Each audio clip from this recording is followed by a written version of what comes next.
¿Qué tal? ¿Cómo estamos? Esta tarde nos acompaña Vanna Andreini.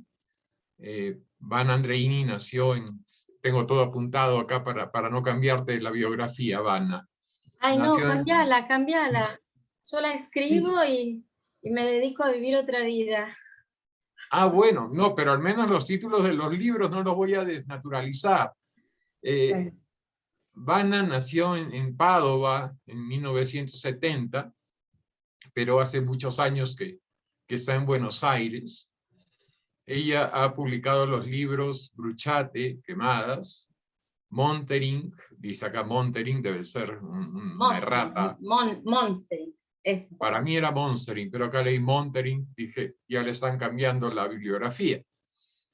Sirenas en la cama, Salud familiar, y recientemente ha sacado Fate Bene Fratelli. Yo me hacía una pregunta, pero me la hacía a mí, ahora te la quiero hacer a ti.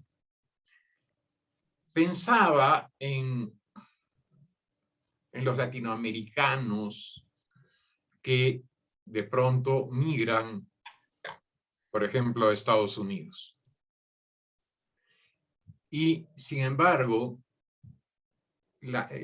por decir el 90% de casos están en Estados Unidos, pero no consiguen escribir en el idioma del país al que han llegado, sino que siguen escribiendo en español, ¿no? La idea del ser migrantes es algo que a ti te atañe directamente. Entonces yo me preguntaba cuál era la recepción del público ante un título, por ejemplo, como Fate Bene Fratelli. Bueno, antes que nada me parece que en Buenos Aires, hablo de Buenos Aires, ni siquiera de toda la Argentina, hay muchas palabras que tienen que ver con el italiano, que circulan y que son normalizadas casi, ¿no? Ni siquiera estoy hablando de lunfardo ni nada, palabras como nombres de marca de ropa, Coniglio, restaurantes, piacere, la parolaccia, o sea que me parecía que Fate Bene Fratelli no era eh, tan lejos de lo que podía recibir un lector porteño, ¿está bien? O por lo menos que lo podía lo podía acoger, ¿no? Lo podía entender. Sobre todo, bueno, fratelli, que quiere decir que hermanos, que circula también esa palabra, ¿no? Y por otra parte, los porteños, ¿está bien? Yo hablo de Buenos Aires. En general, conocen Roma, y el Fate Bene Fratelli es el hospital de Roma. Entonces, que a eso también quería como referirme con el título, hacer un juego entre el título, el nombre del hospital y la cita que de San Juan de Dios, Fate il bene fratelli, ¿no? Entonces, no sentí que fuese difícil entenderlo. Eso. Me estoy acordando de una intervención del presidente de Argentina que en algún momento dijo que los ecuatorianos descendían de los monos y los argentinos descendían de los barcos, justamente refiriéndose a esta enorme presencia italiana. Pero a lo que voy, y eso me parece una cosa genial y admirable. Tú has migrado y sin embargo no le has dicho nunca adiós a tu lengua original. No sé si podrías comentarnos un poquito eso para Sí, quienes... cuando vos hablabas de los migrantes latinos en Estados Unidos, yo pensaba, acá me lo anoté, en Amelia Rosselli, ¿no? Italiana, padre inglés, escribiendo en italiano, en inglés, abuela francesa, si no recuerdo mal, o sea, y ella habla de la acogida del idioma, ¿no? De cómo la nueva lengua se te hace casa, se te ofrece como una casa, ¿no? Entonces yo pensaba, vos decías, ¿por qué no pueden escribir en el idioma, o en inglés supongo, que estábamos hablando de eso, y yo pensaba si para esos migrantes latinos, cuáles eran las condiciones en las que se instalaban en el inglés. Si el inglés les podía dar eso, una casa, ¿no? Una nueva casa. A mí me parece que el español me dio eso, me dio eso. Llegar a Buenos Aires fue un poco como dice ese poema de Fatebenefratelli, Fratelli, ¿no? Pasar de una orilla a otra, pero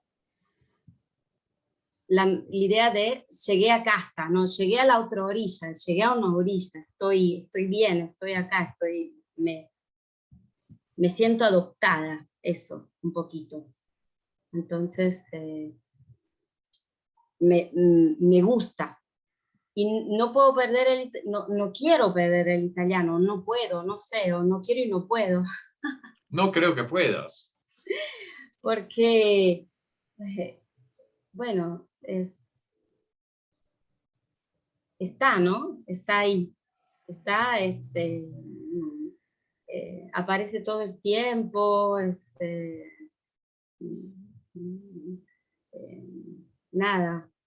Claro, tú dices que el Se español... filtra en el tono con el que hablo, en cómo pronuncio las S, está, quizá no esté la palabra en italiano en el discurso, pero está en la combinatoria, en las posiciones de los adjetivos, los sustantivos, en ciertas preposiciones que podrían ser mal usadas. De hecho, me han corregido algunas veces, esto no se escribe así.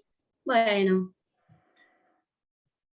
lo dejamos igual porque es algo que... Pero lo interesante, Vanna, desde mi mirada, es que por momentos, qué pena que lo han corregido, porque se da como un sincretismo de esas dos lenguas, de la lengua original y del idioma que te adoptó. O sea, y a mí lo que me gusta, no puedo ser objetivo, es que por más que te haya adoptado ese idioma como casa, tú no has renunciado al lenguaje de la infancia, por llamarlo de alguna manera. Me gusta la idea del lenguaje de la infancia, no me malogres la metáfora.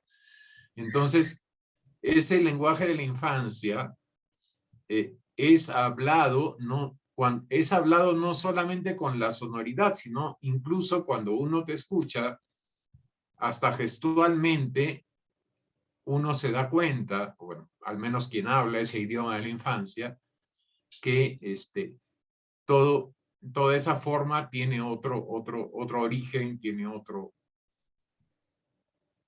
mundo de por medio, ¿no? Y eso me parece fundamental. Sí, estaba pensando, no puedo recordar el título de la película que vi, que tanto me impactó. Si me esperan, lo busco.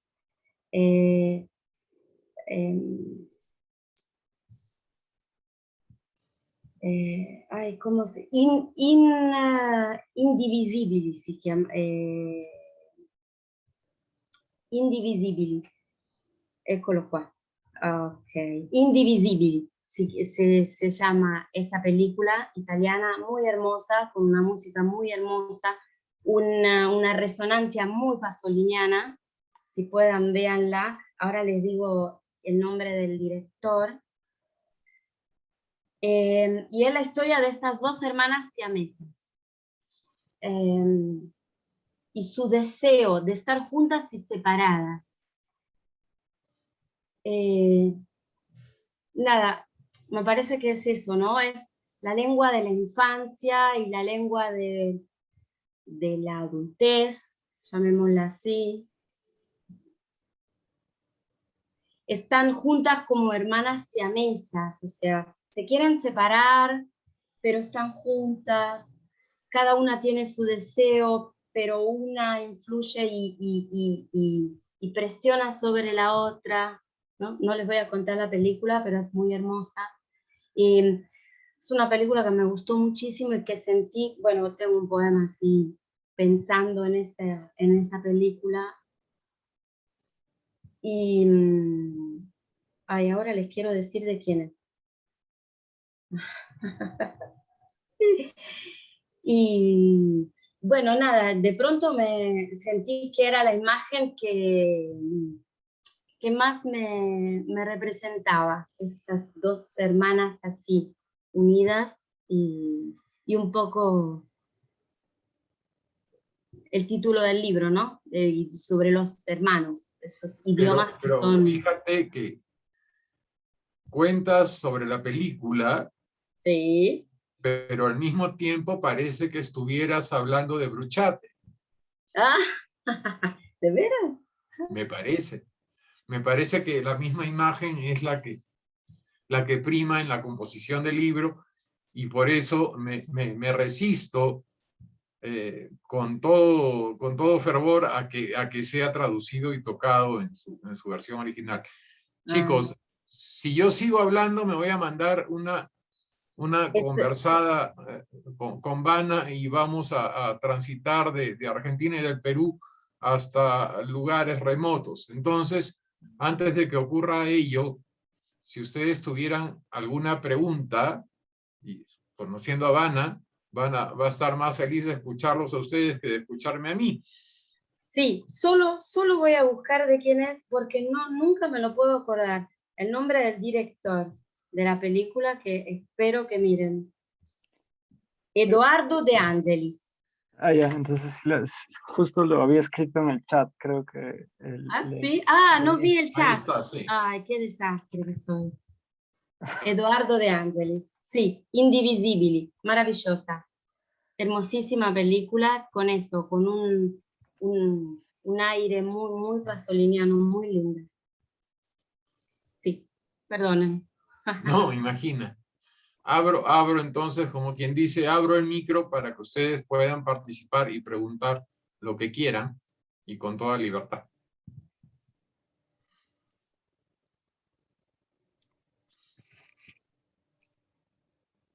Yo, Nicolás. Hola, Nicolás. Hola, bueno, disculpa, Josema. La pregunta era, en realidad, me estaba acordando de lo que comentaban del primer libro, que combinaba un título que tenía, no, que lo podían de entender en la zona porteña, exacto. Ah, no. Este es el último. Fate bene fratelli. Ese, ajá, exacto. Y yo me preguntaba en realidad cómo así tal vez surgió la idea de combinar como esta forma de idiomas, ¿no? Tal vez es para un público hispanohablante, ¿verdad? Si no me equivoco, pero Sí. con algunas innovaciones en torno al lenguaje. Más bien me refería a cómo surge esa idea, porque si a mí, por ejemplo, yo usara tal vez algunas frases en quechua acá en Perú, no todo el mundo lo entendería, eh, pero más o menos, no sé, tal vez tú, ¿cómo lo sentiste o cómo lo viste al aventurarte a hacer esa obra? No sé si quedan claro. No sé si pensé necesariamente en que quería que lo entendieran. El que no lo pueda recuperar, no lo recuperará. O sea, me ha pasado muchas veces de leer libros, novelas, con citas en francés, sin nota del editor o traducción del editor. Bueno, nada, en algunos momentos las dejé pasar, como lectora. En algunos momentos las dejé pasar, sentí que no me hacía falta saber qué decían y seguí.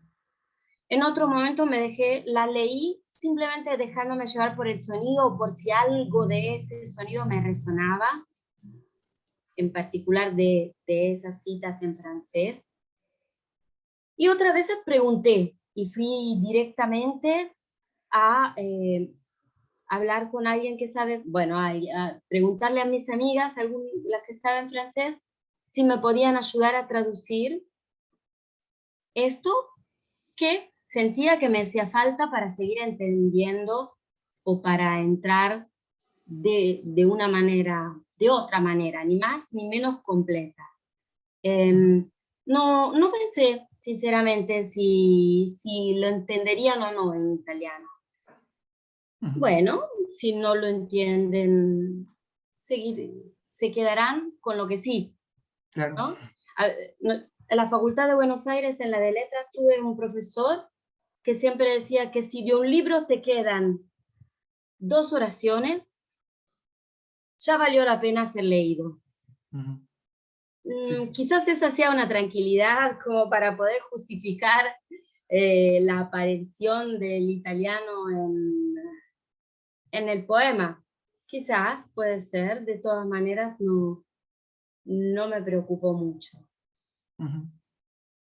Sí, muchas gracias, me quedó más claro.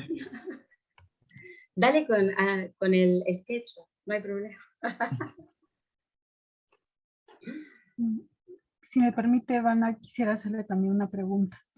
Mariluz, creo que José estaba intentando hacer una pregunta justo antes. Está bien. Y Nicolás como que se mezclaron. Entonces, que vaya José y luego vas tú. Sí, buenas noches.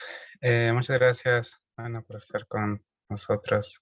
Te quería preguntar, hablando de quizá como algo de lenguaje oral, ¿no? Seguramente de ese lenguaje de la infancia que decía Mauricio, y recordando algunos textos tuyos,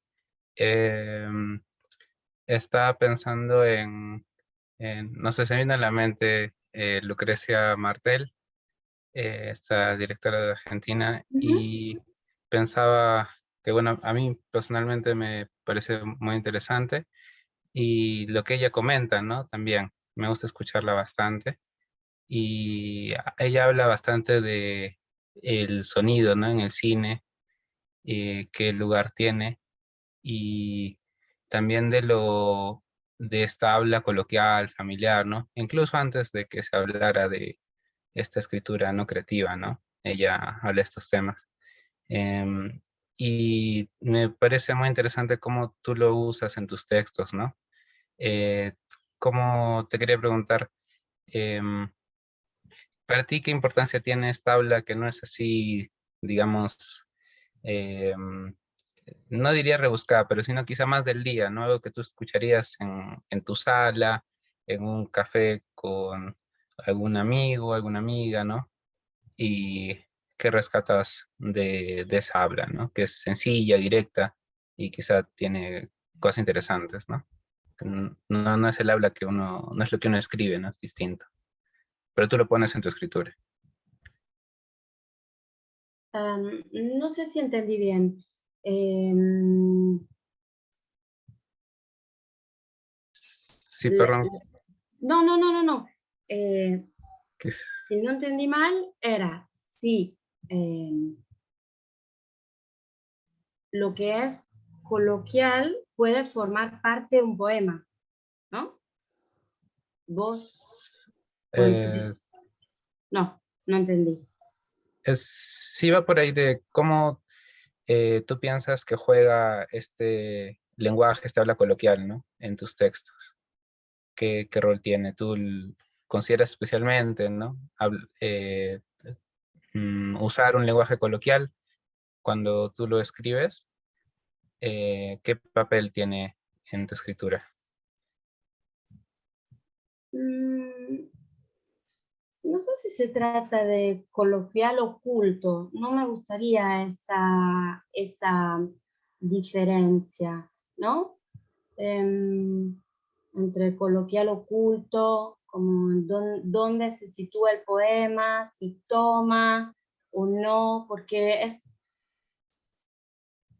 como En principio me parece que las palabras entran en el poema y a veces son ellas las que eligen con quiénes se van a combinar, ¿no? A veces vos escribís un verso y después no suena bien y solo se van como combinando, rearmando, corrigiendo, entran otras palabras que sí forman parte de la vida cotidiana, me parece. Quizás más es vida cotidiana que no coloquial, ¿no? Del ámbito de la vida, más bien, me parece, ¿no? Como coloquial me hace un poquito de ruido, un poquito, ¿no? No sé bien si logro terminar de entenderlo coloquial. Como que- Quizás como eh, siguiendo lo que José Manuel quizás estaba intentando decir, yo he leído Salud Familiar y Monster Inc., entonces quizás estoy generalizando para tus otros libros, pero al menos en esos dos libros creo que el escenario es cotidiano, ¿no? Entonces, Sí, claro. quizá esa escenografía de lo cotidiano, de la casa familiar y de la unidad familiar en ambos libros, es lo que le da ese tono que José Manuel piensa como coloquial, pero es más por el escenario, por el tema y el hecho de que Claro, se más estructure tiene en que esa ver imagen. con la vida cotidiana y con Ujú. las palabras que la construyen. Sí, sí, sí, en ese sentido sí, estoy de acuerdo, claro, sí, sí, me parece que sí. Eh, Creo que tú querías preguntar algo por ahí.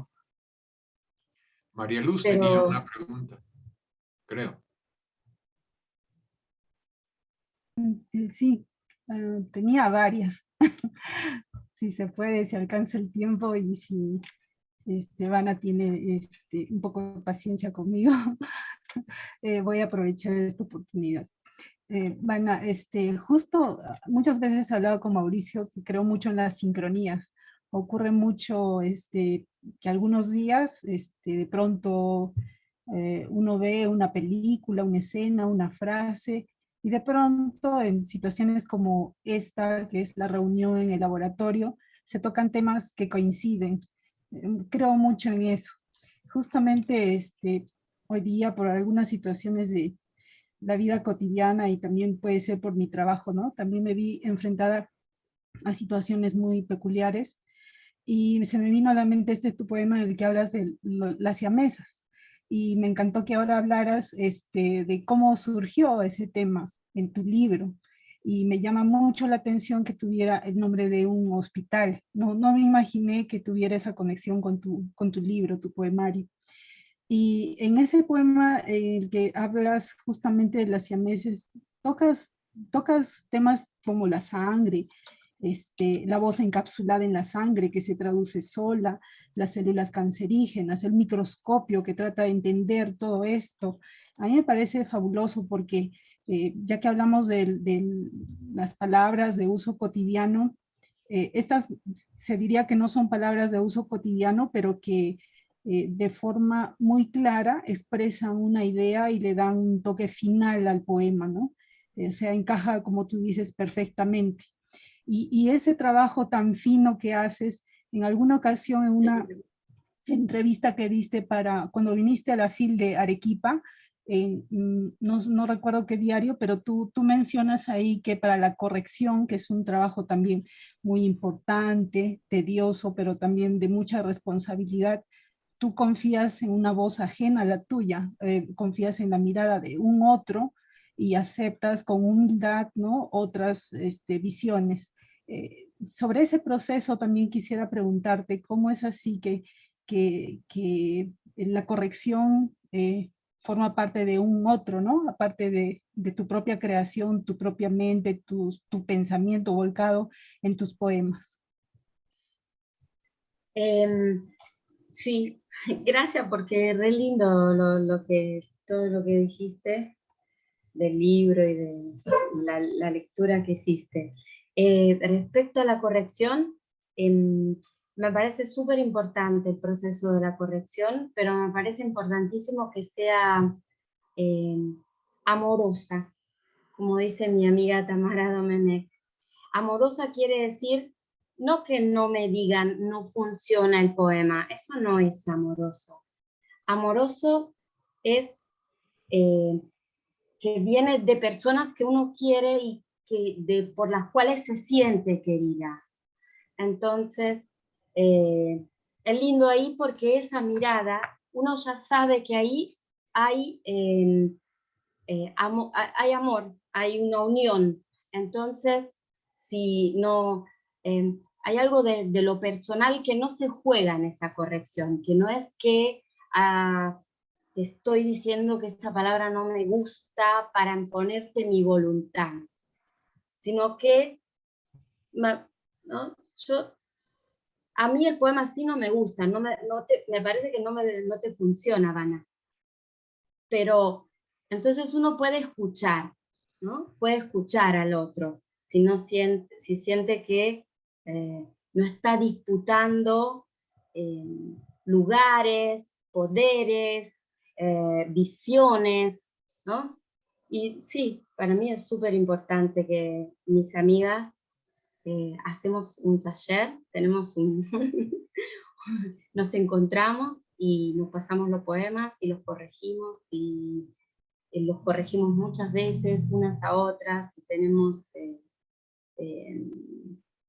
eso, me parece que ese es el momento de que no se puede escuchar todas las correcciones, o sea, no sé cómo decirlo, pero me parece que es eso, tiene que ser amoroso, uno tiene que sentir que es querido, y que esa corrección es sobre el poema, no es sobre tu vida, no te quieren cambiar, no quieren que hagas una cosa por otra, no, estamos trabajando este poema, que es tuyo, y es tu voz, y tu vida, pero como poema, habría que mejorarlo, ¿no? Eso. No sé si responde, María Luz. Sí, perfecto, muchas gracias. Si me permite, Braulio, ¿puedo hacer una pregunta más? La última, la última. Tengo curiosidad sobre la poesía para niños. He visto en su página de Facebook también un trabajo muy interesante sobre escritura en una escuela, un libro que se construye con experiencias de profesores y alumnos, que me pareció maravilloso, porque hay diferentes trabajos, fotografías de los poemas de los niños, trabajos de los profesores. ¿Cómo es la poesía para niños? ¿Cómo es el trabajo de maestra que tiene también? ¿Cómo vuelca la poesía en su trabajo? Gracias. Justo ahora, bueno, no sé si ahora, pero quizás para mayo, abril, mayo, va a salir un libro de poemas que es una editorial de poesía para las infancias. No, no son poemas pensados para niños, son poemas.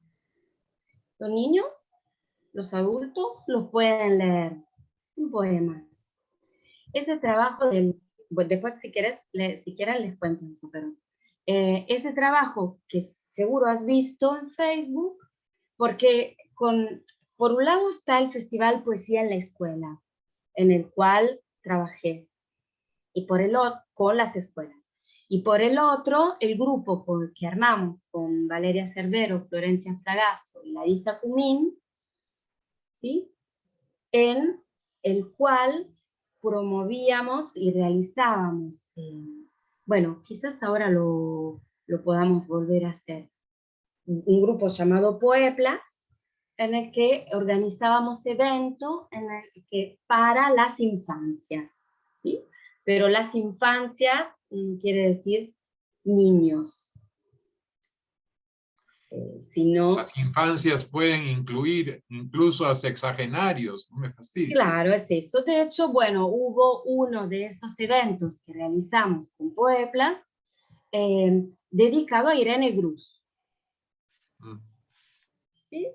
Entonces, bueno, había distintos poemas que leímos de Irene Grus, que le regalamos a los niños, y a todos, niños, niñas, todos los que participaron en el evento. Entonces, no es que son poemas para niños, o no es esa, son poemas que se pueden leer en cualquier momento. Y por el otro, si te referías a poesía en la escuela, ese es un trabajo muy hermoso, un festival que se organiza todos los años, en el cual uno decide participar si quiere, o no, si puede. Y sí, se va a una escuela y se proponen lecturas, talleres, se llevan textos, se deja que bueno, los niños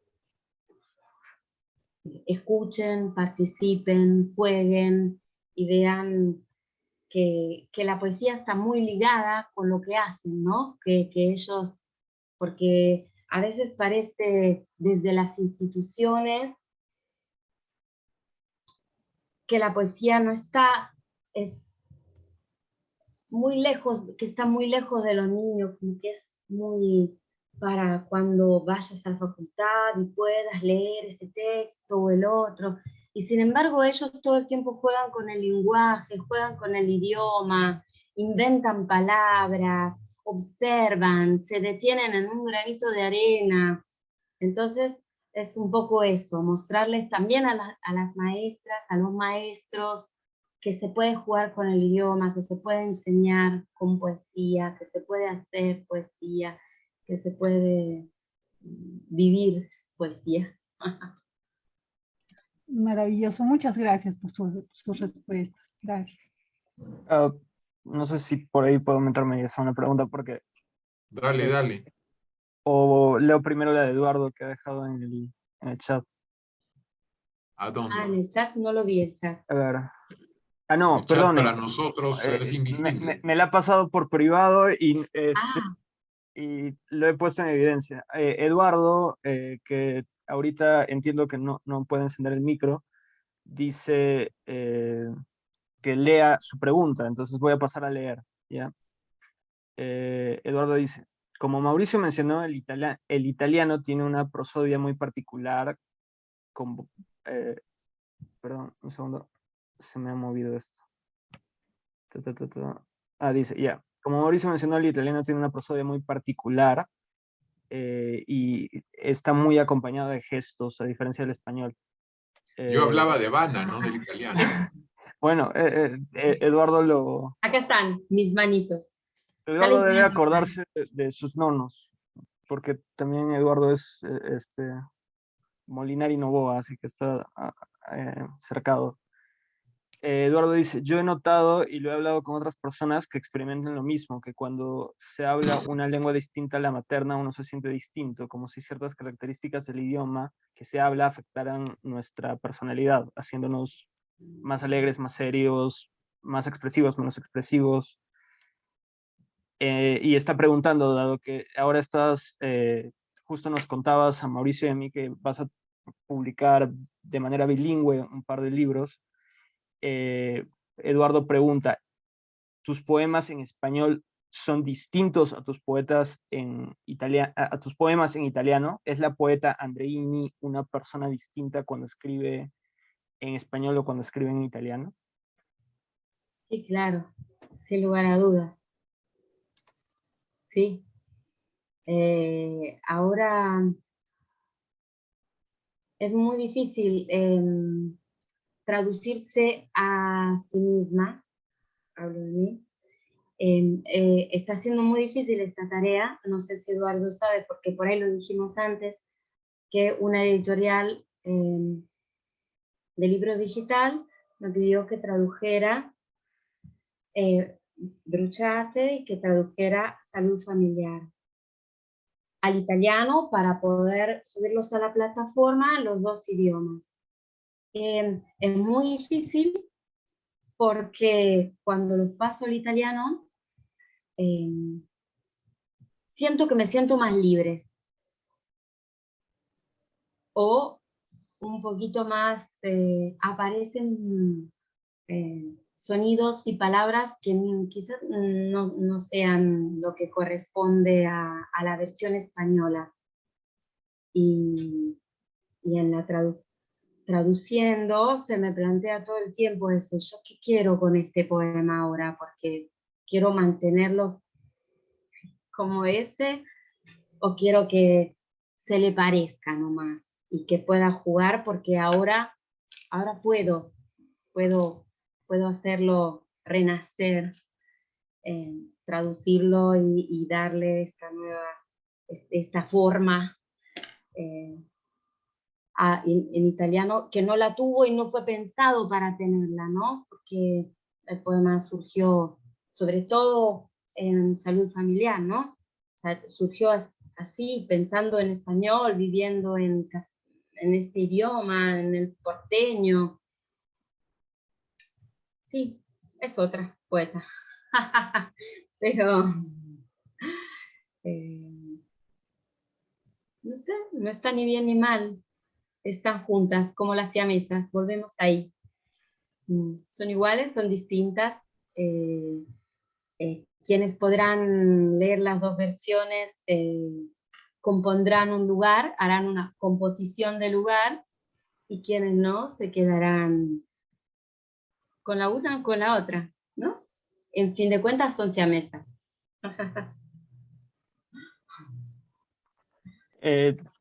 Yo tenía una pregunta, pero creo que hasta cierto punto ya respondiste un poco de eso. Eduardo está diciendo gracias. De nada, Eduardo. por- Veo la torre de Pisa atrás de la foto, Sí. así que, bueno.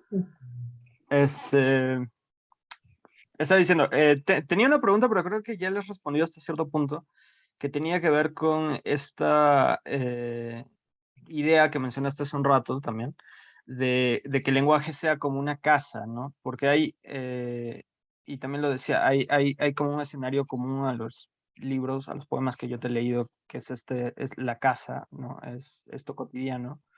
Pero también en eso hay como lo que dijiste de que el español fue un idioma en el que pudiste armarte una casa, ¿no? Sí, Entonces, en el fondo, el escribir poesía es una manera de hacerte una casa en el sí. idioma.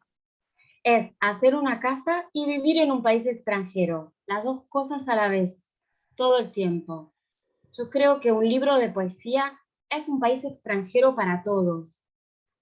Cuando uno entra en un país extranjero, porque el idioma es nuestro y no es nuestro nunca, ¿no? Viene de otro lado, va hacia otro lado.